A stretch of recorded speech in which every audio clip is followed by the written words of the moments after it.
நித்யானந்தர் சொல்லிட்டாரப்பா. இவர் சொன்னா ஏதோ ஒரு உண்மை இருக்கு. இந்த நியூ இயர் ரெசல்யூஷனுக்கு ஜிம் ஃபீஸ் கட்டுற மாதிரி தான்.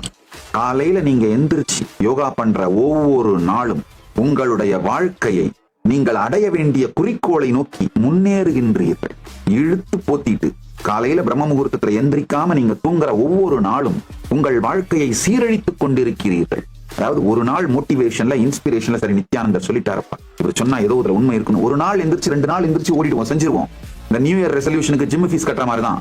ஆனா தொடர்ந்து போர் அடிக்கும் போதும், டயர்ட் ஆகும் போதும், இன்ஸ்பிரேஷன் இல்லாத போதும் செயல்படுகிற டிசிப்ளின் தான் உங்களை வெற்றியை நோக்கி கொண்டு செல்லும். நல்லா புரிஞ்சுக்கோங்க. காலையில எந்திரிச்ச உடனே பிரம்ம முகூர்த்தத்துல 4:30 மணிக்கு உங்களுக்கு போன் பண்ணி, மச்சி எந்திரிச்சு வா, யோகா பண்ணலாம், ஜிம்முக்கு போலாம் அப்படின்ற மாதிரி ஃப்ரெண்ட்ஸ் வச்சுக்கோங்க. அது கேர்ள் ஃப்ரெண்டா இருந்தாலும் சரி, பாய் ஃப்ரெண்டா இருந்தாலும் சரி, உங்களை இன்ஸ்பயர் பண்ற, உங்களை டிசிப்ளின்ல வச்சிருக்க, வெறும் மோட்டிவேஷன் கிடையாது, வெறும் இன்ஸ்பிரேஷன்ல விட்டுட்டு போற ஆள் கிடையாது, டிசிப்ளின்ல வச்சிருக்கிற ஃப்ரெண்ட்ஸை என்டர்டெயின் பண்ணுங்க.